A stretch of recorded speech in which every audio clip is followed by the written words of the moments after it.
أشهد أن لا إله إلا الله وحده لا شريك له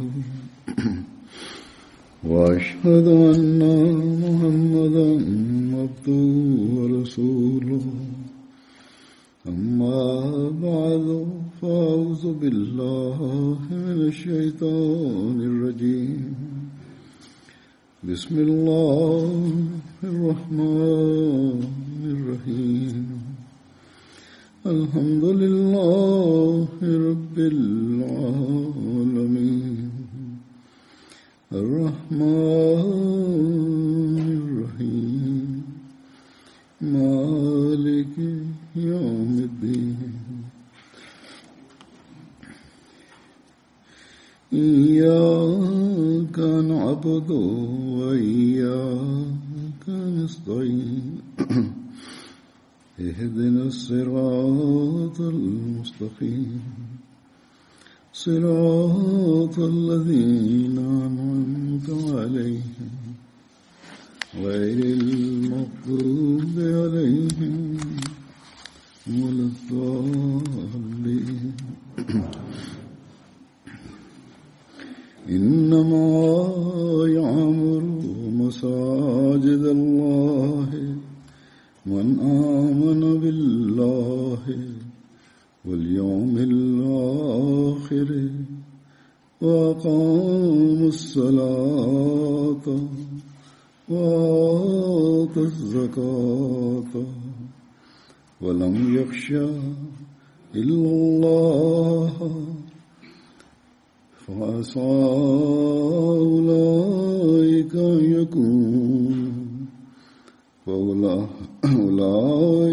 يكونوا من المهتدين.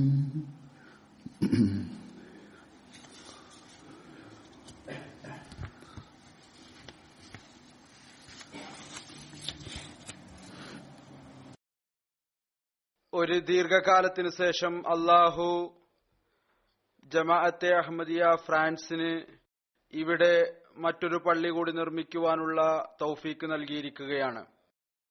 ഇവിടെ ഈ നഗരത്തിൽ സ്ട്രാസ്ബർഗിൽ അള്ളാഹുവിന്റെ അനുഗ്രഹത്താൽ നവ അഹമ്മദികൾ, പാകിസ്ഥാനികളല്ലാത്ത അഹമ്മദികളുടെ എണ്ണവും വളരെ കൂടുതലാണ്. എന്നല്ല, ഏകദേശം 75% പാകിസ്ഥാനികളല്ലാത്ത അഹമ്മദികളാണ്. അള്ളാഹുവിന്റെ അനുഗ്രഹത്താൽ ആത്മാർത്ഥതയിലും കൂറിലും മുൻകടന്നു കഴിഞ്ഞിട്ടുള്ളവരാണ്. ഏതായിരുന്നാലും അള്ളാഹു ഇവിടെ അവർക്ക് ഒരു പള്ളി നൽകിയിരിക്കുന്നു. ഇനി ഇവിടെ താമസിക്കുന്ന അഹമ്മദികൾ മുമ്പത്തേക്കാൾ കൂടുതലായി ജമാഅത്തി സംവിധാനവുമായി ഒട്ടിച്ചേർന്നു നിൽക്കുന്നതാണ്. അള്ളാഹു അവർക്കതിനുള്ള തൗഫീക്കും നൽകുമാറാകട്ടെ. ഈ ആയത്ത് ഞാനിപ്പോൾ പാരായണം ചെയ്തത് ഏതുപോലെ നിങ്ങളത് കേൾക്കുകയുണ്ടായി. അതിന്റെ തർജ്ജമ ഞാൻ വായിക്കാം. അള്ളാഹുവിലും അന്ത്യനാളിലും വിശ്വസിക്കുകയും നമസ്കാരം നിലനിർത്തുകയും സകാത്ത് കൊടുക്കുകയും അള്ളാഹുവിനെ അല്ലാതെ മറ്റാരെയും ഭയപ്പെടാതിരിക്കുകയും ചെയ്യുന്നവരാരോ അവർ മാത്രമേ അള്ളാഹുവിന്റെ പള്ളികൾ ജനനിബിഡമാക്കുകയുള്ളൂ. അത്തരക്കാർ നേർമാർഗം പ്രാപിക്കുന്നവരിൽ പെട്ടേക്കാം.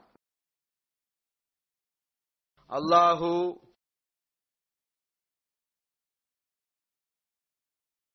പള്ളികൾ നിർമ്മിക്കുന്നവരുടെയും അത് ജനനിബിഡമാക്കുന്നവരുടെയും പ്രത്യേകതയായി ഇതാണ് പറഞ്ഞിരിക്കുന്നത്. അവർ അള്ളാഹുവിൽ വിശ്വസിക്കുന്നവരാണ്. അതായത് ഈ കാര്യത്തിൽ പരിപൂർണമായ വിശ്വാസമുണ്ടായിരിക്കും. എല്ലാ കഴിവുകളുടെയും ശക്തികളുടെയും ഉടമസ്ഥൻ, പ്രഭവ കേന്ദ്രം അള്ളാഹുവാണ്. അവന്റെ മുമ്പിൽ മറ്റെല്ലാം തന്നെ നിരർത്ഥകമാണ്. ഈ ഈമാൻ കരസ്ഥമാക്കുന്നതിനായി അള്ളാഹുവിന്റെ മുമ്പിൽ ചെയ്യേണ്ടത് അനിവാര്യമാണ്. അവന്റെ ആരാധന അങ്ങേയറ്റം ആവശ്യമായിട്ടുള്ളതാണ്. അള്ളാഹു തന്റെ മുന്നിൽ കുനിയുന്നവരുടെ ഈമാനും യഖീനും വർദ്ധിപ്പിക്കുന്നു. പിന്നീട് അന്ത്യനാളിലുള്ള വിശ്വാസം, അതും അല്ലാഹു പള്ളികൾ നിർമ്മിക്കുന്നവരുടെ പ്രത്യേകതയും നിബന്ധനയുമായി പറഞ്ഞിരിക്കുന്നു. കാരണം ആഖിറത്തിലുള്ള വിശ്വാസമാണ് അല്ലാഹുവിന്റെ ഇബാദത്തിലേക്ക് താൽപര്യമുണ്ടാകുന്നത്. അത്തരത്തിലുള്ള ഇബാദത്ത് അത് പൂർണ്ണമായ നിലയിൽ അല്ലാഹുവിന്റെ പ്രീതി കരസ്ഥമാക്കുന്നതിനു വേണ്ടിയായിരിക്കും. ഈ കാര്യം വിവരിച്ചുകൊണ്ട് ഒരവസരത്തിൽ ഹദ്റത്ത് മസീഹ് മൗഊദ് അലൈഹി സ്വലാത്തു വസ്സലാം പറയുകയുണ്ടായി,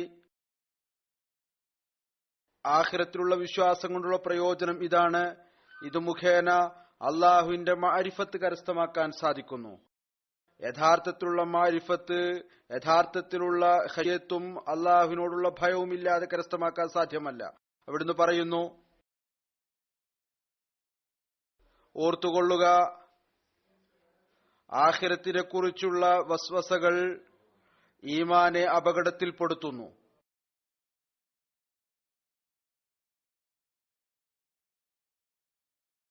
ശുഭപര്യവസാനത്തിന് അത് കോട്ടവും ഉണ്ടാക്കുന്നു. അതായത് ശുഭപര്യവസാനത്തിലുള്ള വിശ്വാസം ഉണ്ടാവുകയില്ല. പിന്നീട് മനുഷ്യൻ ഈമാനിൽ അടിയുറച്ചു നിൽക്കും എന്നുള്ള ഉറപ്പും ലഭിക്കുകയില്ല. യഥാർത്ഥത്തിലുള്ള ആബിദ്, പള്ളികൾ ജനനിബിഡമാക്കുന്നവർ അവരാണ് ആരുടെ ഹൃദയത്തിലാണോ ആഖിറത്തിനെ കുറിച്ച് ഒരിക്കലും വസ്വസ ഇല്ലാത്തത്. ശുഭപര്യവസാനത്തിനായി അള്ളാഹുവിന്റെ മുമ്പിൽ കുനിയുകയുന്നവർ ആരാണോ അവർ.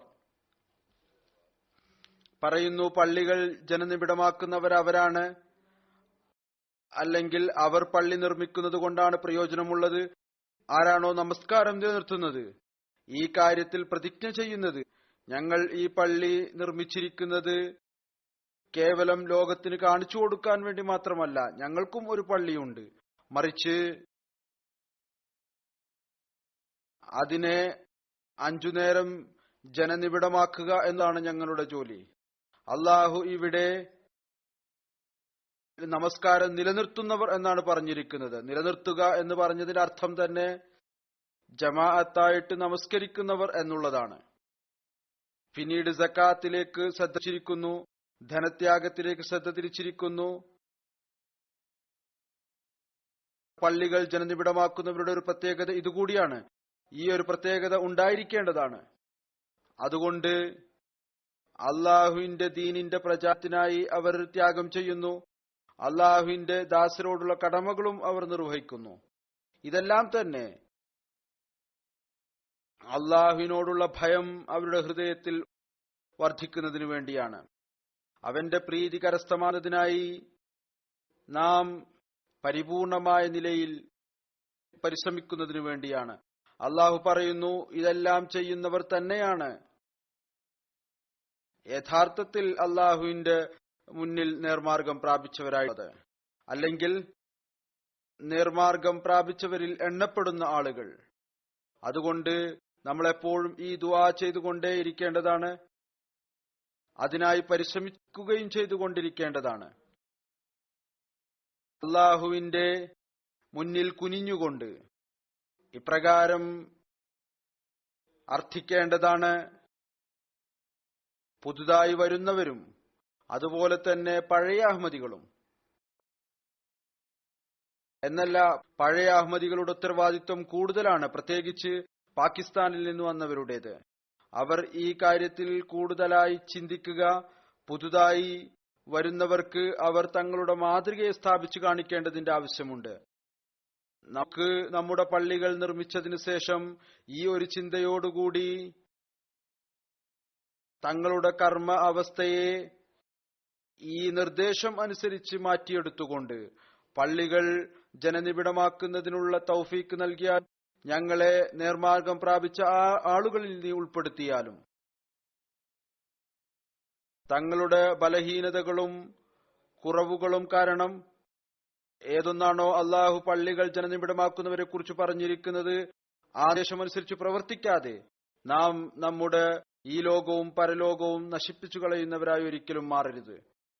ഞങ്ങൾ കരുണ ചൊരിഞ്ഞുകൊണ്ട് ഞങ്ങളെ വഴിതെറ്റുന്നതിൽ നീ രക്ഷപ്പെടുത്തണമേ, ഞങ്ങളെ നേർമാർഗത്തിൽ നീക്കണമേ, ഞങ്ങളുടെ നീയത്തുകളെ എപ്പോഴും ശുദ്ധവും നന്മ നിറഞ്ഞതുമാക്കി മാറ്റണമേ. ദാസരോടുള്ള കടമകൾ നിറവേറ്റുന്നവരും ഈ പ്രദേശത്ത് നിന്റെ ദീനിന്റെ സന്ദേശം എത്തിക്കുന്നവരുമാക്കി ഞങ്ങളെ മാറ്റണം. ഞങ്ങൾ ഈ പള്ളിയുടെ നിർമ്മാണത്തോടൊപ്പം നീ അയച്ച മസീഹ് മഊദിന്റെ നിർദ്ദേശമനുസരിച്ച് ഈ പള്ളി ഇസ്ലാമിന്റെ തബ്ലീഗിന്റെ കേന്ദ്രമാക്കി മാറ്റുന്നവരും ആക്കണമേ. നിന്റെ അനുഗ്രഹം ചൊരിഞ്ഞുകൊണ്ട് നിന്റെ പ്രിയങ്കരനായ നബി സല്ലല്ലാഹു അലൈഹി വസല്ലമയുടെ ഈ നിർദ്ദേശത്തിന് അവകാശികളായി ഞങ്ങളെ മാറ്റണമേ. അവിടുന്ന് പറയുകയുണ്ടായി, ഏതൊരാളാണോ അള്ളാഹുവിനു വേണ്ടി ഒരു പള്ളി നിർമ്മിക്കുന്നത്, അള്ളാഹു അയാൾക്കും സ്വർഗത്തിൽ അതുപോലുള്ള ഒരു ഭവനം നിർമ്മിക്കുന്നതാണ്. അതുകൊണ്ട് ഞങ്ങളെ യഥാർത്ഥത്തിലുള്ള മുഅ്മിനീങ്ങളാക്കിക്കൊണ്ട് നിന്റെ അനുഗ്രഹങ്ങൾ നൽകിക്കൊണ്ടേ ഇരിക്കണമേ. കാര്യങ്ങൾ കരസ്ഥമാക്കുന്നതിനായി ഏറ്റവും ആദ്യം ഓരോ അഹമ്മദിയും തങ്ങളുടെ നമസ്കാരത്തെ വിശകലനം ചെയ്യേണ്ടതിന്റെ ആവശ്യമുണ്ട്. 5 നേരം സ്ഥിരമായി നമസ്കരിക്കുന്നതിലേക്ക് ശ്രദ്ധയുണ്ട്. അതുപോലെ തന്നെ ജമാഅത്തായി നമസ്കരിക്കുന്നതിലേക്ക് ശ്രദ്ധയുണ്ടോ? അതല്ലാതെ നമുക്ക് പള്ളി ഉണ്ടായി എന്നുള്ളതല്ല. സ്വർഗത്തിൽ ഭവനം ഉണ്ടാകുന്നത് മാത്രം മതിയാവുകയില്ല. അതിനായി ഈമാനോടൊപ്പം കർമ്മത്തിന്റെയും ആവശ്യമുണ്ട്. അള്ളാഹുവിന്റെ കൽപ്പനകൾ അനുസരിച്ച് ചരിക്കേണ്ടതിന്റെ ആവശ്യമുണ്ട്. ഹസ്രത്ത് മസീഹ് മൗഊദ് അലൈഹി സ്വലാത്തു വസ്സലാമിന്റെ ജമാഅത്തിൽ ഉൾപ്പെടുന്നതിന്റെ കടമകൾ നിർവഹിക്കേണ്ടതിന്റെ ആവശ്യമുണ്ട്. ഓരോ വർഷവും ആയിരക്കണക്കിന് പള്ളികൾ നിർമ്മിച്ചുകൊണ്ടിരിക്കുന്നു. എന്നാൽ അവയിൽ ഫിർഖകൾ തമ്മിലുള്ള ഭിന്നിപ്പും അതുപോലെ തന്നെ അള്ളാഹുവിനോടുള്ള ഭയവും അള്ളാഹുവിന്റെ ദാസരുടെ അവകാശങ്ങൾ നൽകുന്നതിന് പകരം സ്വാർത്ഥ താല്പര്യങ്ങളും, അതല്ലെങ്കിൽ ആ വിഭാഗത്തിന്റെ മാത്രം പ്രയോജനം കുറിച്ചാണ് പറഞ്ഞുകൊണ്ടിരിക്കുന്നത്, അതല്ലെങ്കിൽ പുതിയ പുതിയ ബിദ്അത്തുകൾ നാമധാരികളായ പണ്ഡിതന്മാർ ഉണ്ടാക്കുന്നു. അതിന് റസൂലുള്ളാഹി സ്വല്ലല്ലാഹു അലൈഹി വസല്ലമയുടെ സുന്നത്തുമായി യാതൊരു ബന്ധവുമില്ല. അപ്പോൾ അത്തരത്തിലുള്ള പള്ളികൾ അത് അള്ളാഹുവിനെ സംബന്ധിച്ചിടത്തോളം, അവന്റെ റസൂലിനെ സംബന്ധിച്ചിടത്തോളം സ്വർഗത്തിലേക്ക് കൊണ്ടുപോകുന്ന പള്ളികളല്ല. അതുകൊണ്ട് പള്ളികളോടുള്ള കടമകൾ നിർവഹിക്കുക, അതിനെ സ്വർഗത്തിലേക്ക് കൊണ്ടെത്തിക്കുന്നതിനുള്ള മാർഗമാക്കി മാറ്റുക, അതിന്റെ നിർമ്മാണത്തിലൂടെ സ്വർഗത്തിൽ ഒരു ഭവനം ഉണ്ടാക്കുക എന്നുള്ളത് എത്ര വലിയ ഉത്തരവാദിത്വമാണ്. ഈ ഉത്തരവാദിത്വം ഓരോ അഹമ്മദിയും മനസ്സിലാക്കുകയും പിന്നീട് അതനുസരിച്ച് പ്രവർത്തിക്കുകയും അതിനോടുള്ള കടമകൾ നിർവഹിക്കുകയും ചെയ്യുന്നതിനു വേണ്ടി പരിശ്രമിക്കേണ്ടതാണ്. ഈ കാലഘട്ടത്തിൽ നമുക്ക് റസൂൽ തിരുമേനി സല്ലല്ലാഹു അലൈഹി വസല്ലമയുടെ സത്യസന്ധനായ ദാസൻ ഒരു യഥാർത്ഥ മുസ്ലിമായി തീരുന്നതിനും ഇബാദത്തുകളും തങ്ങളുടെ പള്ളികളോടുള്ള കടമകൾ നിറവേറ്റുന്നതിനെ കുറിച്ചും അള്ളാഹുവിന്റെ സൃഷ്ടികളോടുള്ള കടമകൾ നിറവേറ്റുന്നതിനെ കുറിച്ചും ഏതുവിധത്തിലാണോ പറഞ്ഞു തന്നിരിക്കുന്നത് അത് മനസ്സിലാക്കേണ്ടതിന്റെയും അതനുസരിച്ച് പ്രവർത്തിക്കേണ്ടതിന്റെയും ആവശ്യമുണ്ട്. അപ്പോഴാണ് നമുക്ക് പറയാൻ സാധിക്കുക, നമ്മൾ അള്ളാഹുവിൽ പൂർണമായും ഉറച്ചും വിശ്വസിക്കുന്നവരാണ്, അന്ത്യനാളിൽ പൂർണമായ നിലയിൽ ഈമാനും വിശ്വാസവും ഉള്ളവരാണ്. അള്ളാഹുവിന്റെ പ്രീതി കരസ്ഥമാക്കുന്നതിനായി തങ്ങളുടെ നമസ്കാരങ്ങൾ നിലനിർത്തുന്നവരാണ്. തങ്ങളുടെ ധനം ത്യാഗം ചെയ്ത് അള്ളാഹുവിന്റെ ദാസരുടെ അവകാശങ്ങൾ സ്ഥാപിക്കുകയും ചെയ്യുന്നവരാണ്. അഥവാ ഏതെങ്കിലും ഒരു അസ്തിത്വത്തെക്കുറിച്ച് നമുക്ക് ഭയം ഉണ്ട് എങ്കിൽ അത് അള്ളാഹുവിന്റെ അസ്തിത്വം മാത്രമാണ്. അള്ളാഹുവിന്റെ ഖശിയത്ത് തന്നെയാണ് നമ്മുടെ ഹൃദയങ്ങളിൽ ഉള്ളത്. കാരണം നാം അവനെ സ്നേഹിക്കുന്നവരാണ്. ഏതെങ്കിലും ഒരു ഭൗതിക വസ്തുവിനോട് നമുക്ക് ഭയമില്ല. ഏതെങ്കിലും ഭൗതിക വസ്തുവിനോട് നമുക്കൊരു സ്നേഹവുമില്ല. ഏതൊരു സ്നേഹമാണോ അള്ളാഹുവിനോടുള്ളത്?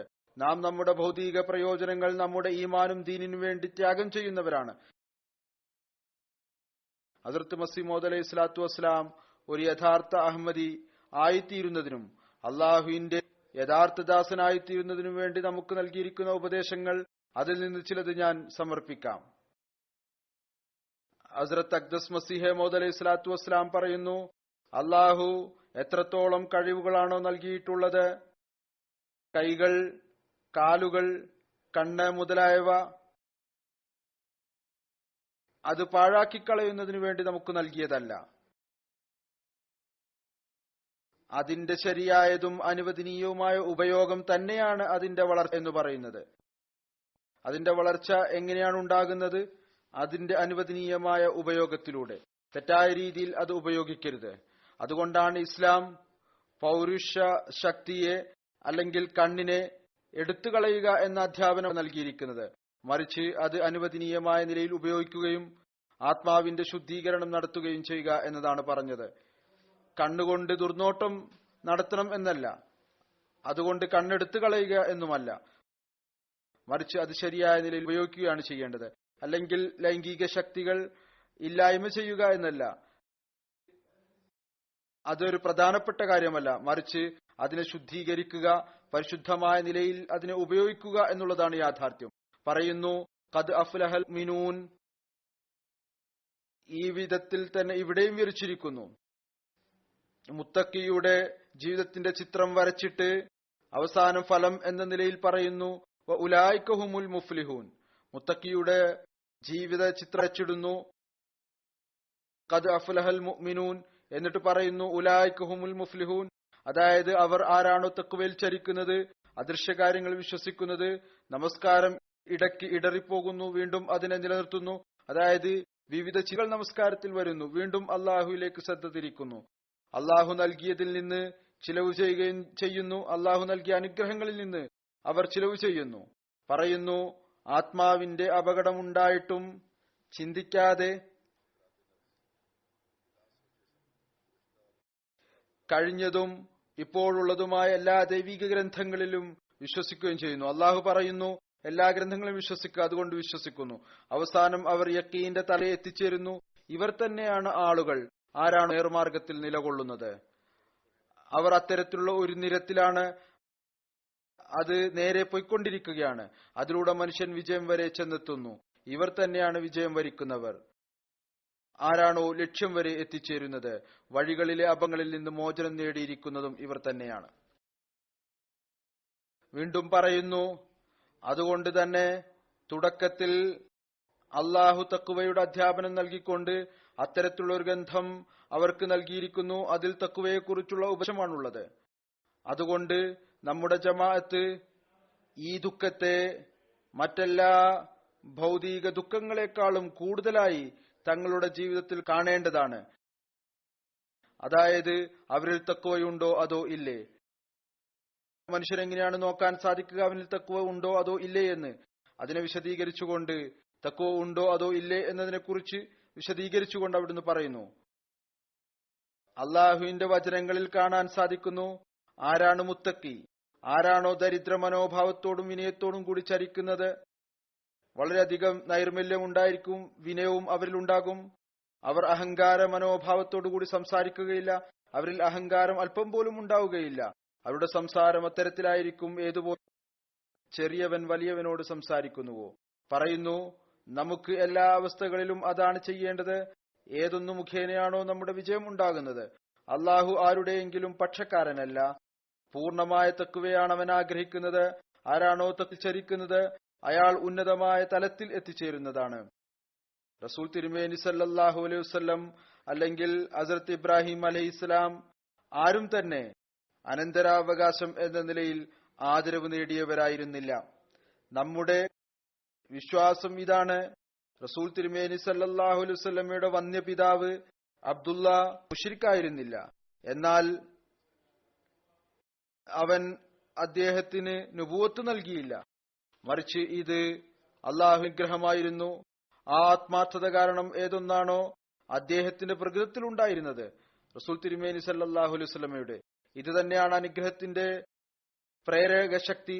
ഹസ്രത്ത് ഇബ്രാഹിം അലൈഹിസ്സലാം അദ്ദേഹം അബുൽ അംബിയ ആയിരുന്നു. അദ്ദേഹം തന്മാർത്ഥത കൊണ്ടും കൂറുകൊണ്ടും തന്നെയാണ് മകനെ ബലി നൽകുന്നതിൽ നിന്ന് വിട്ടുനിൽക്കാതിരുന്നത്.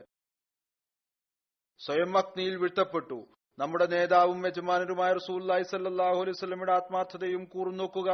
അവിടുന്ന് എല്ലാ തരത്തിലുള്ള ദുഷ്ടങ്ങളെയും നേരിട്ടു, പലതരത്തിലുള്ള പ്രയാസങ്ങൾ സഹിച്ചു, ബുദ്ധിമുട്ടുകൾ സഹിച്ചു, എന്നാൽ ഒന്നും കാര്യമാക്കിയെടുത്തില്ല. ഈ ആത്മാർത്ഥതയും കൂറും തന്നെയായിരുന്നു അതുകൊണ്ട് തന്നെയാണ് അള്ളാഹു ഇപ്രകാരം പറഞ്ഞിരിക്കുന്നത്, ഇന്നല്ലാഹ വ മലായികതഹു യുസല്ലൂന അലൻ നബിയ്യി യാ അയ്യുഹല്ലദീന ആമനു സല്ലു അലൈഹി വസല്ലിമു തസ്ലീമ. അല്ലാഹുവും അവന്റെ എല്ലാ മലക്കുകളും റസൂലിനുമേൽ സലാത്ത് ചൊല്ലിക്കൊണ്ടിരിക്കുന്നു. വിശ്വസിച്ചവരെ നിങ്ങളും സലാത്ത് ചൊല്ലുക, ആ നബിക്ക് സലാം അർപ്പിച്ചുകൊണ്ടിരിക്കുക. നമുക്ക് ഈ ഒരു കൽപ്പനയാണുള്ളത്. അഥവാ ദുആയുടെ സ്വീകാര്യത ആഗ്രഹിക്കുന്നുവെങ്കിൽ റസൂൽ തിരുമേനി സല്ലല്ലാഹു അലൈഹി വസല്ലമയ്ക്ക് മേൽ സലാത്ത് ചൊല്ലുക. സ്വലാത്ത് ചൊല്ലാതെ ചെയ്യപ്പെടുന്ന ദുആകൾ ആകാശം വരെ എത്തിച്ചേരുകയില്ല. മനുഷ്യന് വിജയം കരസ്ഥമാക്കാൻ സാധ്യമല്ല. അതുകൊണ്ട് ഇബാദത്തുകളുടെ നിലവാരം മെച്ചപ്പെടുത്തുന്നതിനു വേണ്ടി, അള്ളാഹുവിന്റെ സാമീപ്യം കൈമാക്കുന്നതിനു വേണ്ടി സ്വലാത്ത് ചൊല്ലേണ്ടതും അനിവാര്യമാണ്. സ്വലാത്ത് ചൊല്ലുന്ന വ്യക്തി നിശ്ചയമായും പിന്നീട് റസൂൽ തിരുമേനി സല്ലല്ലാഹു അലൈഹി വസല്ലമയുടെ ജീവിതത്തെ മുന്നിൽ വെക്കുന്നതായിരിക്കും. അവിടുന്ന് ഇബാദത്തിന്റെ ഏതൊരു നിലവാരമാണ് സ്ഥാപിച്ചു കാണിച്ചത്, തന്റെ ഉമ്മത്തിനെ കുറിച്ചാണോ ഉപദേശിച്ചത്, അവിടുന്ന് പറയുകയുണ്ടായി, എന്റെ കണ്ണുകളുടെ കുളിർമ നമസ്കാരത്തിലാണ്. പിന്നീട് സൃഷ്ടികളോടുള്ള കടമകൾ നിർവഹിക്കുന്ന കാര്യം, അതിലും അവിടുന്ന് തന്റെ മാതൃക സ്ഥാപിച്ചു കാണിച്ചതിന്റെ ഉദാഹരണങ്ങൾ ലഭിക്കുക അനവധി. അതുകൊണ്ട് തന്നെ തന്നെ കുറിച്ചൊരിക്കലും വ്യാകുലപ്പെട്ടില്ല. ഉള്ളതെല്ലാം താഴ്വര കണക്കെ ധനം ഉള്ളപ്പോഴും അതും വിതരണം ചെയ്തു. ഏതെങ്കിലും ഒരു യാചകൻ വന്നാൽ ഒരിക്കലും വെറും കൈയോടെ വിട്ടില്ല. അതുകൂടാതെ മറ്റു വിധത്തിലും അങ്ങയുടെ കൈകൾ എപ്പോഴും സൃഷ്ടികളുടെ സേവനത്തിനായി തയ്യാറായി നിലകൊണ്ടു. അതുകൊണ്ട് സലാത്ത് ചൊല്ലുന്നവർ റസൂലുള്ളാഹി സ്വല്ലല്ലാഹു അലൈഹി വസല്ലമയുടെ ജീവിത മാതൃകയെ മുന്നിൽ വെച്ചുകൊണ്ട് സലാത്ത് ചൊല്ലുമ്പോൾ അയാളുടെ ശ്രദ്ധയും ആ മാതൃക അനുസരിച്ച് ചരിക്കുന്നതിലേക്കുണ്ടായിരിക്കും. ഏതൊന്നാണോ റസൂലുള്ളാഹി സ്വല്ലല്ലാഹു അലൈഹി വസല്ലം സ്ഥാപിച്ചു കാണിച്ചത്. ഈ ഒരവസ്ഥ ഉണ്ടായിത്തീരുമ്പോൾ അള്ളാഹു തന്റെ പ്രിയപ്പെട്ട നബി, പ്രിയപ്പെട്ട ദാസനോട് നമ്മുടെ സ്നേഹത്തിന്റെ പ്രകടനവും അങ്ങയുടെ മേൽ സലാത്ത് ചൊല്ലുന്നത് കൊണ്ടും നമ്മുടെ ദുആകൾക്കും സ്വീകാര്യതയുടെ സ്ഥാനം നൽകുന്നു. അപ്പോഴായിരിക്കും നാം അള്ളാഹുവിന്റെ സാമീപ്യം കരസ്ഥമാക്കിക്കൊണ്ട് വിനയവും എളിമയും കാണിക്കുന്നവരായി മാറിക്കൊണ്ട് ആ ആളുകളിൽ ഉൾപ്പെടുന്നവരായി തീരുക. ആരാണോ തഖ്വയിൽ ചരിക്കുന്നത്, ഇവർ തന്നെയാണ് വിജയം നേടുന്നവർ. ഹസ്രത്ത് മസീഹ് മൗഊദ് അലൈഹി സ്വലാത്തു വസ്സലാം ഒരവസരത്തിൽ പറയുന്നു, അഥവാ നമ്മളിൽ കേവലം സംസാരം മാത്രമാണുള്ളത് എങ്കിൽ കൊള്ളുക, അതുകൊണ്ടൊരു പ്രയോജനവും ഇല്ല. പറയുന്നു, വിജയത്തിന് തഖ്വയാണ് അനിവാര്യമായിട്ടുള്ളത്. വിജയം ആഗ്രഹിക്കുന്നുവെങ്കിൽ മുത്തഖീങ്ങളായി തീരുക. ഇത് തന്നെയാണ് യഥാർത്ഥത്തിലുള്ള തഖ്വ. അല്ലാഹുവിനെ യഥാർത്ഥ നിലയിൽ തിരിച്ചറിയുകയും അവന്റെ കൽപ്പനകൾ അനുസരിച്ച് ചരിക്കുന്നവരായി തീരുകയും ചെയ്യുക. പിന്നീട് നമസ്കാരത്തിന്റെ യാഥാർത്ഥ്യം വിവരിച്ചുകൊണ്ട് നമസ്കാരം എന്താണ്, യഥാർത്ഥത്തിലുള്ള നമസ്കാരം എങ്ങനെയായിരിക്കണം എന്ന കാര്യം വിവരിച്ചുകൊണ്ട് അവിടുന്ന് പറയുന്നു, ഒരുപാട് പേരുണ്ട്, അവർ നാവുകൊണ്ട് അള്ളാഹുവിന്റെ പേരേറ്റു പറയുന്നു. എന്നാൽ സൂക്ഷ്മമായ നിലയിൽ നോക്കിയാൽ അറിയാൻ സാധിക്കും അവരുടെ ഉള്ളിൽ നിരീശ്വരത്വമാണ്. കാരണം ഭൗതിക ജോലികളിൽ മുഴുകുമ്പോൾ അള്ളാഹുവിന്റെ മഹത്വത്തെയും അവന്റെ ശിക്ഷയെയും പൂർണ്ണമായും അവർ വിസ്മരിക്കുന്നു. അതുകൊണ്ട് ഈ കാര്യം വളരെയധികം അത്യാവശ്യമാണ്. നിങ്ങൾ ദുആ മുഖേന അള്ളാഹുവിനോട് മഅരിഫത്ത് ചോദിക്കുക. അതിലുള്ള പൂർണ്ണമായ വിശ്വാസം ഒരിക്കലും ലഭിക്കുകയില്ല. അത് അപ്പോഴാണ് ലഭിക്കുക എപ്പോഴാണോ ഈ അറിവ് ഉണ്ടാകുന്നത്. അള്ളാഹുമായി ബന്ധം വിച്ഛേദനത്തിൽ ഒരു മരണം അടങ്ങിയിട്ടുണ്ട്. പാപത്തിൽ നിന്ന് രക്ഷപ്പെടുന്നതിനു വേണ്ടി ദുആ ചെയ്യുന്നതോടൊപ്പം ഉപായങ്ങൾ സ്വീകരിക്കുന്ന കാര്യം ഉപേക്ഷിക്കുകയും അരുത്. ദുആ അനിവാര്യമായിട്ടുള്ളതാണ്, ഉപായങ്ങൾ സ്വീകരിക്കേണ്ടതും അനിവാര്യമാണ്. എല്ലാ സദസ്സുകളും വേദികളും ഇതൊന്നിൽ ഉൾപ്പെടുന്നത് കൊണ്ടാണോ തിന്മ സംഭവിക്കാനുള്ള സാധ്യതയുള്ളത്, അതിനെ ഉപേക്ഷിക്കുക. നമ്മളിൽ ഓരോരുത്തരും സ്വയം പരിശോധിക്കേണ്ടതാണ്. ഏതെല്ലാമാണ് അത്തരത്തിലുള്ള സദസ്സുകൾ, അത്തരത്തിലുള്ള പരിപാടികൾ ഏതെല്ലാമാണ് ടിവിയിലെയും മറ്റുമുള്ളത്. ഏതു മുഖേനയാണോ തിന്മയിലേക്ക് താല്പര്യമുണ്ടാകുന്നത് അതിനെ ഉപേക്ഷിക്കേണ്ടതായിട്ട് വരും. അതോടൊപ്പം തന്നെ ദുആയും ചെയ്തുകൊണ്ടിരിക്കുക. അള്ളാഹുവിന്റെ അനുഗ്രഹം കൊണ്ടാണ് ഉപേക്ഷിക്കാനുള്ള തൗഫീക്ക് ലഭിക്കുന്നത്.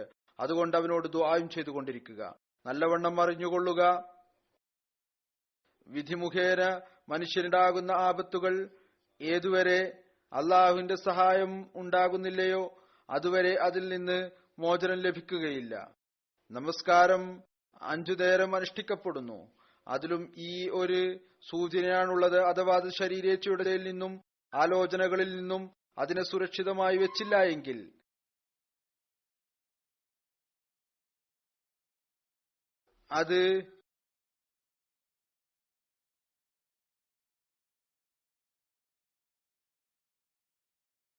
അതുവരെ അത് യഥാർത്ഥ രീതിയിലുള്ള നമസ്കാരം ഒരിക്കലും ആവുകയില്ല.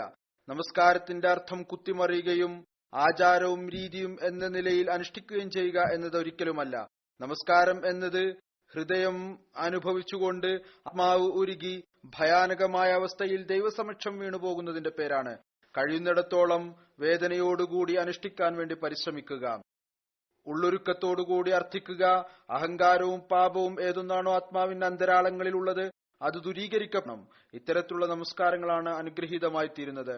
അഥവാ അതിൽ സ്ഥിരചിത്തത കൈവരിച്ചാൽ അയാൾ കാണുന്നതാണ് രാത്രിയിലോ പകലോ ഒരു പ്രകാശം അയാളുടെ ഹൃദയത്തിൽ വീണുകിടക്കുകയും നഫ്സെ അമ്മാറയുടെ അഹങ്കാരം കുറഞ്ഞു പോവുകയും ചെയ്യുന്നതാണ്.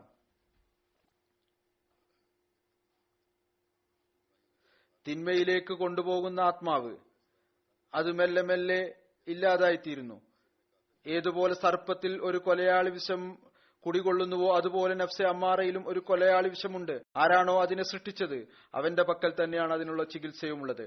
അതായത് സൃഷ്ടാവിന്റെ പക്കൽ തന്നെ അതിനുള്ള ചികിത്സയുമുണ്ട്. അതായത് അള്ളാഹുവിന് മാത്രമേ അതിന് ചികിത്സ നടത്താൻ സാധിക്കുകയുള്ളൂ. അതുകൊണ്ട് നഫ്സിന്റെ തിന്മയിൽ നിന്നും പാപത്തിൽ നിന്നും രക്ഷപ്പെടുന്നതിനു വേണ്ടി അള്ളാഹുവിനോട് തന്നെ അവന്റെ അനുഗ്രഹം ചോദിക്കേണ്ടതാണ്. വീണ്ടും നമസ്കാരത്തിന്റെ പ്രാധാന്യം വിവരിച്ചുകൊണ്ട് അവിടുന്ന് പറയുന്നു, നമസ്കാരം തന്നെയാണ് ആരാധനയുടെ കഴമ്പ്.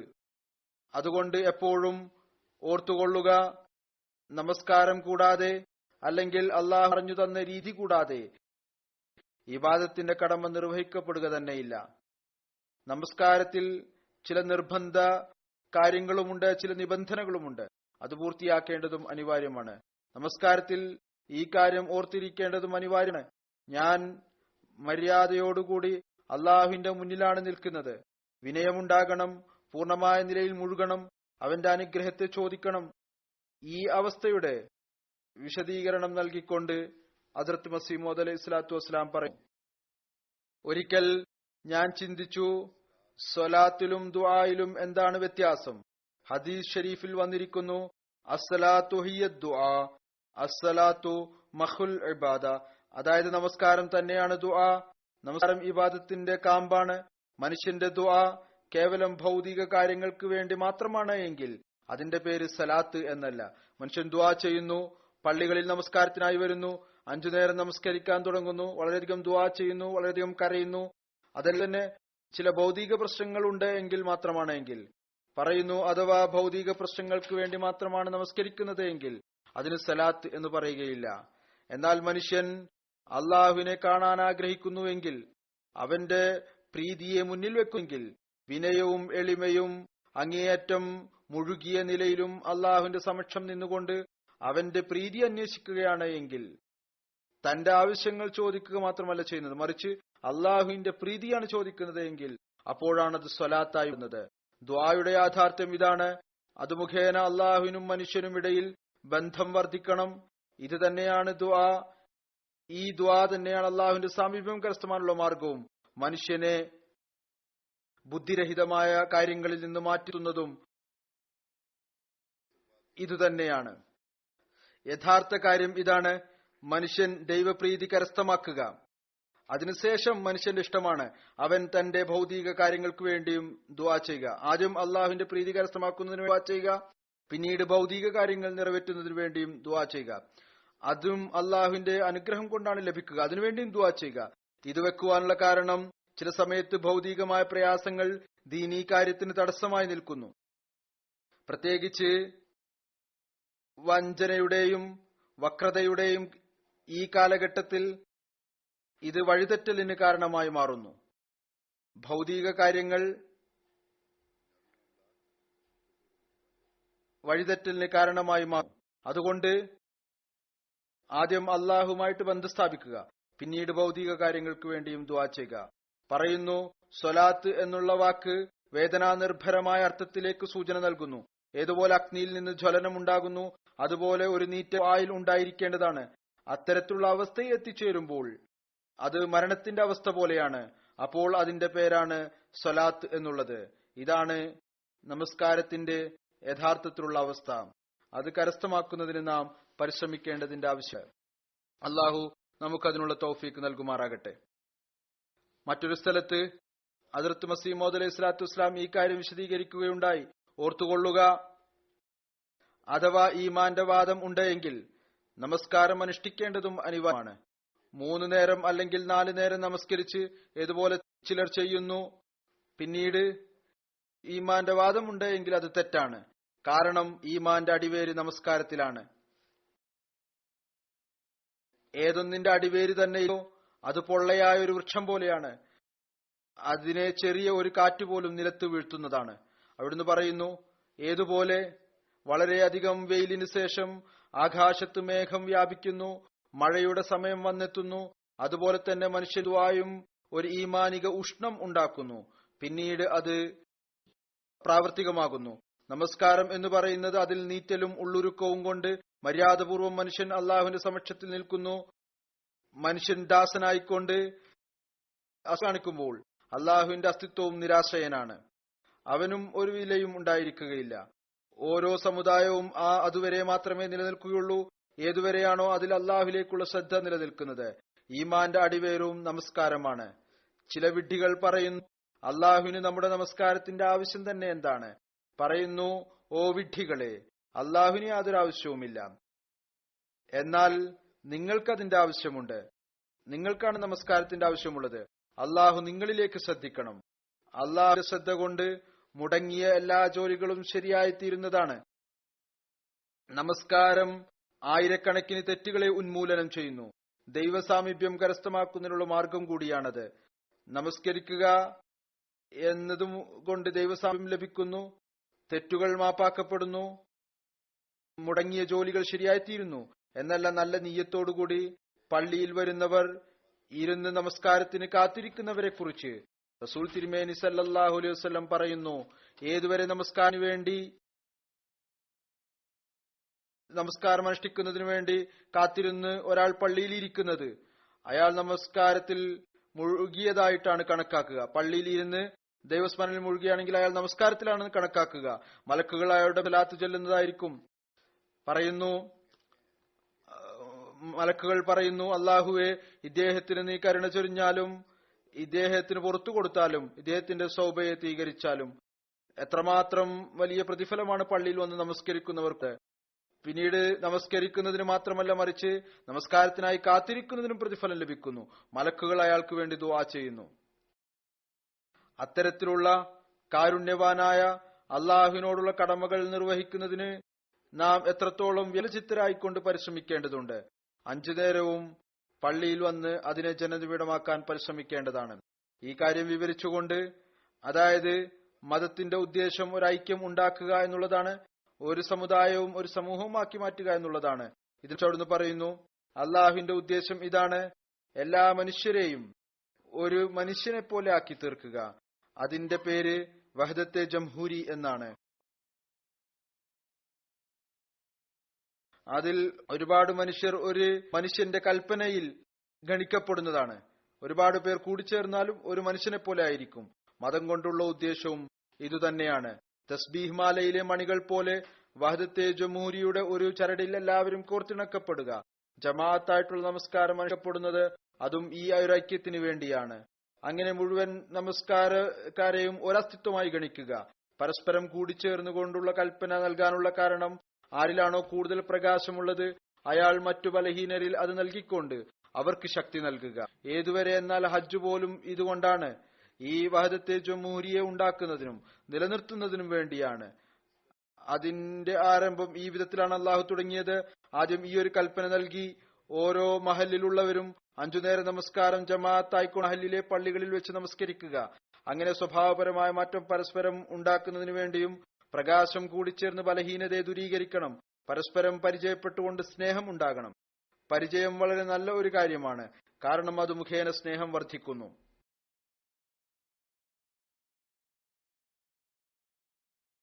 അത് ഏകത്വത്തിന്റെ അടിസ്ഥാനമാണ്.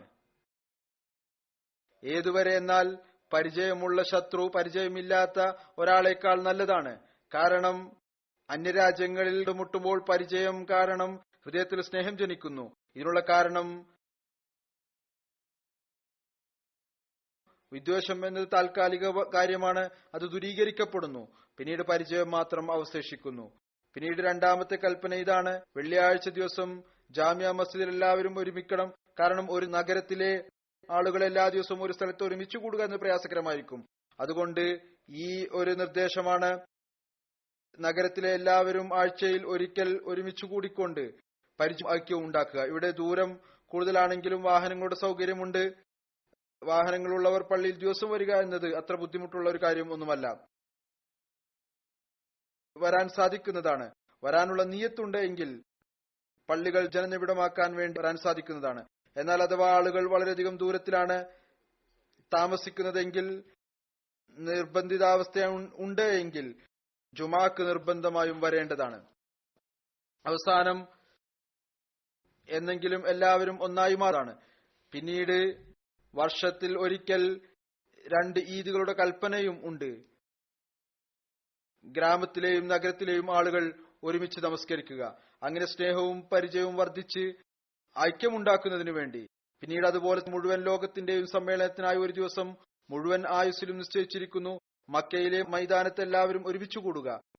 അതായത് ആർക്കാണോ ഹജ്ജ് ചെയ്യുന്നതിനുള്ള തൗഫീഖ് ഉള്ളത് അവർ ഹജ്ജ് ചെയ്യുന്നതിനു വേണ്ടി പോവുക.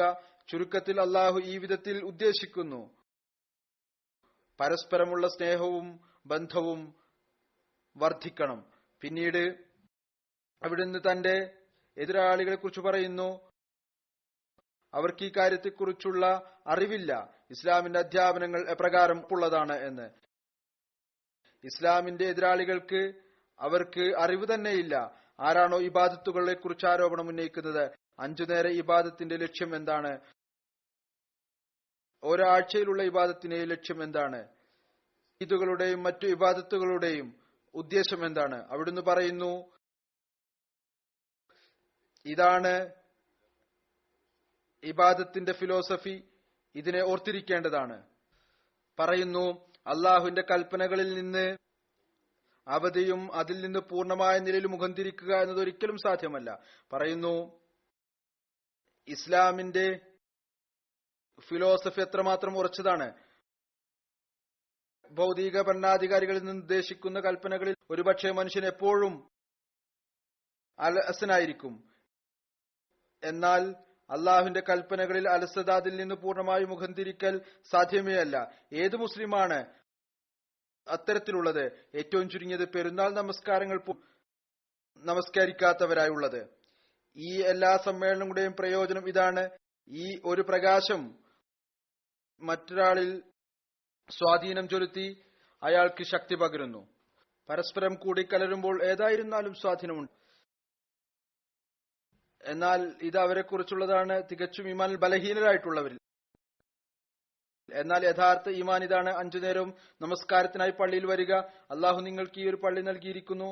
അതുകൊണ്ട് ഈ ഐത്തിന്റെ ദൃശ്യവും ഇവിടെ നിങ്ങൾ സമർപ്പിക്കേണ്ടതാണ്. ആർക്കാണോ യാത്രക്കുള്ള സൗകര്യവും ഉള്ളത്, അള്ളാഹു നൽകിയ അനുഗ്രഹത്തിന് പ്രയോജനം എടുത്തുകൊണ്ട് ഇതിനെ ജനനിബിഡമാക്കുക. പിന്നീട് അള്ളാഹു ഏതുവിലാണ് കാരുണ്യം നൽകിക്കൊണ്ട് ഏതുപോലെ പറയുകയുണ്ടായി: മലക്കുകളെ അള്ളാഹു അയാൾക്ക് വേണ്ടി ദുആ ചെയ്യാനായി ഏൽപ്പിച്ചു. ആരാണോ 5 നേരം നമസ്കാരത്തിനായി വരുന്നത്. പിന്നീട് 5 നേരം നമസ്കാരത്തിലുള്ള പ്രതിഫലവും അള്ളാഹു 27 ഇരട്ടിയായി നിശ്ചയിച്ചിരിക്കുന്നു. കൊണ്ട് അള്ളാഹുവിന്റെ അനുഗ്രഹത്തിന്റെ ഈ പ്രകടനം ഉണ്ടായിട്ടും അഥവാ നാം തൗഫീഖ് ഉണ്ടായിട്ടും അതിനെ വിലമതിക്കുന്നില്ല എങ്കിൽ അത് നിർഭാഗ്യാവസ്ഥയാണ്. എല്ലാ അഹമ്മദികളും വളരെയധികം ചിന്തിക്കേണ്ട ഒരു സ്ഥാനമാണിത്. ഒരു പരിശ്രമം നടത്തിക്കൊണ്ട് പള്ളികളെ ജനനിബിഡമാക്കേണ്ടതിന്റെ ആവശ്യമുണ്ട്. ഹദ്റത്ത് മസീഹ് മൗഊദ് അലൈഹി സ്വലാത്തു വസ്സലാം പറയുന്നു: അല്ലയോ തങ്ങളെ എന്റെ ജമാഅത്തിലെ അംഗങ്ങളായി ഗണിക്കുന്ന ജനസാകല്യമേ, ആകാശത്തിൽ നിങ്ങൾ എന്റെ ജമാഅത്തിൽ എണ്ണപ്പെടുന്നത് നിങ്ങൾ സത്യമായും തഖ്വയുടെ മാർഗത്തിൽ ചുവടുവെക്കുമ്പോഴായിരിക്കും. അതുകൊണ്ട് നിങ്ങൾ നിങ്ങളുടെ 5 നേര നമസ്കാരം അത്രമാത്രം ഭയഭക്തിയോടും ശ്രദ്ധയോടും കൂടി അനുഷ്ഠിക്കുക. അഥവാ നിങ്ങൾ അള്ളാഹുവിനെ കണ്ടുകൊണ്ടിരിക്കുന്നു. തങ്ങളുടെ നോമ്പുകളെ അള്ളാഹു വേണ്ടി സത്യഹൃദയത്തോടുകൂടി പൂർത്തിയാക്കുക. സക്കാത്ത് നൽകാൻ അർഹരായവർ സക്കാത്ത് നൽകുക. ആരിലാണോ ഹജ്ജ് നിർബന്ധമാക്കപ്പെട്ടിരിക്കുന്നത് ഒരു തടസ്സവുമില്ല എങ്കിൽ അവർ ഹജ്ജ് ചെയ്യുക. നന്മയെ മനോഹരമായ നിലയിൽ അനുഷ്ഠിക്കുകയും തിന്മയെ വെറുത്തുകൊണ്ട് ഉപേക്ഷിക്കുകയും ചെയ്യുക. നല്ലവണ്ണം കൊള്ളുക. ഒരു കർമ്മവും അള്ളാഹുവിലേക്ക് എത്തിച്ചേരുകയില്ല. ഏതൊന്നാണോ തഖ്വയാൽ ശൂന്യമായിരിക്കുന്നത്. എല്ലാ നന്മയുടെയും അടിവേര് തഖ്വയാണ്. ഏതൊരു കർമ്മത്തിലാണോ ഈ അടിവേരുള്ളത് ആ കർമ്മം ഒരിക്കലും പാഴായി പോവുകയില്ല. പറയുന്നു, നിങ്ങളെപ്പോഴെങ്കിലും നിങ്ങൾക്ക് നഷ്ടമുണ്ടാക്കുന്നു എങ്കിൽ അത് നിങ്ങളുടെ കൈകൾ കൊണ്ട് തന്നെയായിരിക്കും, നിങ്ങളുടെ ശത്രുക്കളുടെ കൈകൾ കൊണ്ടായിരിക്കുകയില്ല. നിങ്ങളുടെ ഭൗതികമായ ആദരവെല്ലാം തന്നെ നഷ്ടപ്പെട്ടാലും അള്ളാഹു നിങ്ങൾക്ക് അവിരാമമായ ഒരു ആദരവ് ആകാശത്ത് നൽകുന്നതാണ്. അതുകൊണ്ട് നിങ്ങൾ അവനെ ഉപേക്ഷിക്കരുത്. പറയുന്നു, നിങ്ങൾ അള്ളാഹുവിന്റെ അവസാന ജമാഅത്താണ്. അതുകൊണ്ട് നിങ്ങൾ അത്തരത്തിലുള്ള നല്ല കർമ്മങ്ങൾ കാഴ്ചവെക്കുക. ഏതൊന്നാണോ അതിന്റെ പരിപൂർണതയിൽ എത്തി നിൽക്കുന്നത്. നിങ്ങളിൽ അലസരായ ഓരോരുത്തരും ഒരു മലിന വസ്തുവിനെ പോലെ ജമാഅത്തിൽ നിന്ന് പുറത്തേക്ക് വലിച്ചെറിയപ്പെടും, നിരാശരായിരിക്കും. അള്ളാഹുവിനൊരു ഛേദവും വരുത്തുകയില്ല. നോക്കൂ, ഞാൻ വളരെ സന്തോഷത്തോടുകൂടി നിങ്ങളെ അറിയിക്കുന്നു, നിങ്ങളുടെ ദൈവം യഥാർത്ഥത്തിൽ നിലവിലുണ്ട്. എല്ലാവരും അവന്റെ സൃഷ്ടിയാണ്. എന്നിരുന്നാലും അവൻ ആ വ്യക്തിയെ തിരഞ്ഞെടുക്കുന്നു ആരാണോ അവനെ തിരഞ്ഞെടുക്കുന്നത്. അയാളുടെ അടുത്തവൻ വരുന്നു ആരാണോ അവന്റെ അടുക്കൽ വരുന്നത്. ആരാണോ അവൻ ആദരവ് നൽകുന്നത് അയാൾക്ക് അവൻ ആദരവും നൽകുന്നു. ആ മനുഷ്യന് അള്ളാഹു നമുക്ക് ഹദ്റത്ത് മസീഹ് മൗഊദ് അലൈഹി സ്വലാത്തു വസ്സലാമിന്റെ ഈ വേദനാ നിർഭരമായ വാക്കുകളെ മനസ്സിലാക്കിക്കൊണ്ട് ഈമാനിൽ മുന്നേറാനുള്ള തൗഫീക്ക് നൽകുമാറാകട്ടെ. ഇബാദത്തുകളോടുള്ള കടമകൾ നിർവഹിക്കാനുള്ള തൗഫീക്ക് നൽകുമാറാകട്ടെ. അള്ളാഹുമായി സജീവമായ ബന്ധം നിലനിർത്താനുള്ള തൗഫീക്ക് നൽകുമാറാകട്ടെ. നാം ഈ പള്ളിയെയും എപ്പോഴും ജനനിബിഡമാക്കുന്നവരായി തീരട്ടെ. ഇനി ഞാൻ ഈ പള്ളിയെക്കുറിച്ചുള്ള ചില കണക്കുകളും സമർപ്പിക്കാം. അള്ളാഹു അനുഗ്രഹത്താൽ ഏതാനും വർഷം മുമ്പ് ഈ പള്ളിക്ക് വേണ്ടി ശ്രമം നടത്തുകയുണ്ടായി. അള്ളാഹു പിന്നീട് സ്ഥലം നൽകുകയും ചെയ്തു. ഈ മുഴുവൻ സ്ഥലവും 2640 സ്ക്വയർ മീറ്റർ ആണ്. ഇതിൽ മുമ്പ് 15 മുറികളുള്ള ഒരു 3 നില കെട്ടിടം ഉണ്ടായിരുന്നു. ഒരു വലിയ ഹാൾ ഉണ്ടായിരുന്നു. വാങ്ങിക്കുന്നതിനായി ഒരു പങ്ക് മർക്കസ് കടം ആയി നൽകിയിരുന്നു. അമീർ സാഹിബ് പറയുന്നു, അതിൽ ഏകദേശം എല്ലാം തന്നെ തിരിച്ചടച്ചിട്ടുണ്ട്, കേവലം 50,000 യൂറോ ഒഴികെ. പിന്നീട് കൗൺസിലിന്റെ ഭാഗത്തു നിന്ന് ചില ഒബ്ജക്ഷൻ ഉണ്ടായിരുന്നു. അത് വിവിധ മീറ്റിംഗുകളിലൂടെ ദൂരീകരിച്ചു. മേയറുമായി വിവിധ മീറ്റിംഗുകൾ നടത്തി പ്ലാനുകൾ സമർപ്പിച്ചു. അള്ളാഹുവിന്റെ അനുഗ്രഹത്താൽ പ്ലാനും പാസ്. ഇവരുടെ പ്ലാൻ അതനുസരിച്ച് നിർമ്മാണത്തിനായി ഇവരുടെ റിപ്പോർട്ട് അനുസരിച്ച് ആർക്കിടെക്ട് 1 മില്യൺ യൂറോ ആണ് ഏകദേശം കണക്ക് പറഞ്ഞത്. അതും മജ്ലിസ് ഖുദ്ദാമുൽ അഹ്മദിയ ഫ്രാൻസ് പൂർത്തിയാക്കുന്നതാണ് എന്ന് വാഗ്ദാനം ചെയ്തിരുന്നു. ഈ ഉത്തരവാദിത്വം അവർ ഏറ്റെടുത്തു. എന്നാൽ അള്ളാഹുവിന്റെ അനുഗ്രഹം കൊണ്ട് ഈ പള്ളി 5,30,000 യൂറോ കൊണ്ട് പൂർത്തിയായി. ഇതുവരേക്കും ഖുദ്ദാമുൽ അഹ്മദിയുടെ ഭാഗത്ത് നിന്ന് 3.5 ലക്ഷം യൂറോ ലഭിച്ചിട്ടുണ്ട്. ബാക്കി ജമാഅത്ത് നൽകിയത്. ഖുദ്ദാമുൽ അഹ്മദിയ പറയുന്നു, ഞങ്ങൾ ബാക്കിയും നൽകുന്നതാണ്. എന്നാൽ ഖുദ്ദാമുൽ അഹ്മദിയ നൽകി കഴിഞ്ഞിരിക്കുന്നു. ഒരുപക്ഷെ ഇൻഷാ അല്ലാഹ് അത് പൂർത്തിയാക്കുകയും ചെയ്യും. ഒരുപക്ഷെ എന്നല്ല, ഇൻഷാ അല്ലാഹ് പൂർത്തിയാക്കുക തന്നെ ചെയ്യും. എന്നാൽ മറ്റു ജമാഅത്ത് എന്തുകൊണ്ടാണ് ഇതിൽ നിന്ന് വിട്ടു നിൽക്കുന്നത്? ഈ പള്ളി ഇപ്പോൾ നിർമ്മിച്ചു കഴിഞ്ഞു എങ്കിൽ ലജ്നയും അൻസാരും ഒരു പള്ളിയുടെ നിർമ്മാണത്തിന്റെ ഉത്തരവാദിത്വം അവരും ഏറ്റെടുക്കേണ്ടതാണ്. രണ്ടുപേരും കൂടി ഏറ്റെടുക്കുക. അടുത്ത 3 വർഷത്തിനുള്ളിൽ മറ്റൊരു പള്ളിയും ഇവിടെ നിർമ്മിക്കേണ്ടതാണ്. അത് അൻസാറും ലജ്നയും കൂടി ചേർന്ന് നിർമ്മിക്കേണ്ടതാണ്. ഈ പള്ളിയുടെ നിർമ്മാണത്തിനായി ഒരു കമ്മിറ്റി രൂപീകരിച്ചിരുന്നു. അതിൽ ബഹുമാനപ്പെട്ട അസ്ലം ദുഗ്രി സാഹിബ്, ഷഹബാസ് സാഹിബ്, മുഹമ്മദ് ഹസൻ സാഹിബ്, മൻസൂർ സാഹിബ് എന്നിവർ വളരെയധികം അധ്വാനിച്ചു. ഇവരുടെ റിപ്പോർട്ട് അനുസരിച്ച് അള്ളാഹു ഇവർക്ക് പ്രതിഫലം നൽകുമാറാകട്ടെ. ഈ പള്ളി നിയമപരമായി 150 ആളുകൾക്ക് നമസ്കരിക്കുന്നതിനുള്ള സ്ഥലമാണ്.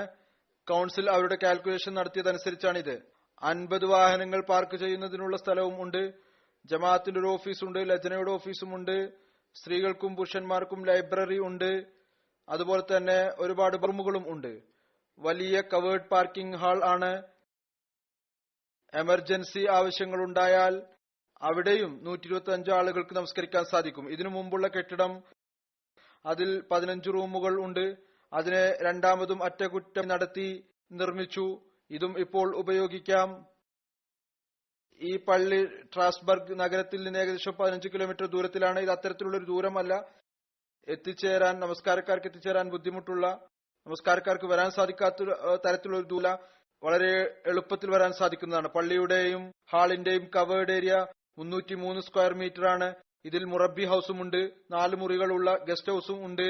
മിനാരത്തിനുള്ള ഔദ്യോഗിക അനുവാദം ലഭിച്ചിട്ടില്ല. എന്നിരുന്നാലും പള്ളിയുടെ വലതുഭാഗത്ത് 8 മീറ്റർ ഉയരത്തിൽ ഒരു ഡോം വെക്കുവാനുള്ള അനുവാദം ലഭിച്ചിട്ടുണ്ട്. അത് വളരെ ഭംഗി തോന്നിക്കുന്നതാണ്. പള്ളിക്കുള്ളിൽ മെഹ്റാബും ഉണ്ട്. ഉള്ളിൽ വൃത്താകൃതിയിൽ എഴുതുകയും ചെയ്തിട്ടുണ്ട്. അള്ളാഹു എല്ലാ തരത്തിലും ഇതിനെ അനുഗ്രഹിക്കുമാറാകട്ടെ. ആ ഖാദിമീങ്ങളുടെ ജീവനിലും സമ്പത്തിലും അനുഗ്രഹം ചൊരിയട്ടെ. ആരാണോ ഈ പള്ളിയുടെ നിർമ്മാണത്തിന് വേണ്ടി ത്യാഗം ചെയ്തത്, പിന്നീട് പള്ളികൾക്ക് വേണ്ടി കേവലം ധനത്യാഗം മാത്രമല്ല, പള്ളികളുടെ ജനവാസമാക്കുന്നതിന്റെ ആത്മാവിനെ മനസ്സിലാക്കുന്നതിനുള്ള തൗഫീഖ് നൽകുമാറാകട്ടെ. ഖുദ്ദാമിന്റെ ഇബാദത്തിന്റെ നിലവാരവും ഉയർത്തുമാറാകട്ടെ. ജമാഅത്ത് അംഗങ്ങളുടെ ഇബാദത്തിന്റെ നിലവാരവും അള്ളാഹു ഉയർത്തിക്കൊണ്ടേ ഇരിക്കുമാറാകട്ടെ.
الحمد لله نحمده ونستعينه ونستغفره ونؤمن به ونتوكل عليه ونعوذ بالله من شرور أنفسنا ومن سيئات أعمالنا من يهده الله فلا مضل له ومن يضلله فلا هادي له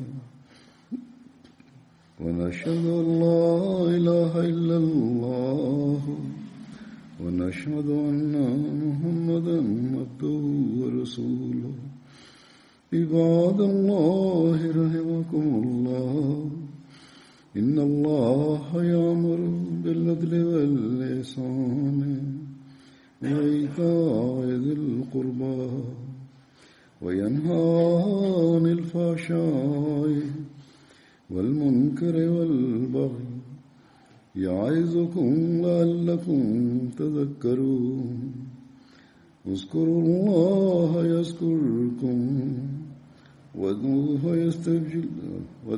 يستجب لكم ولذكر الله أكبر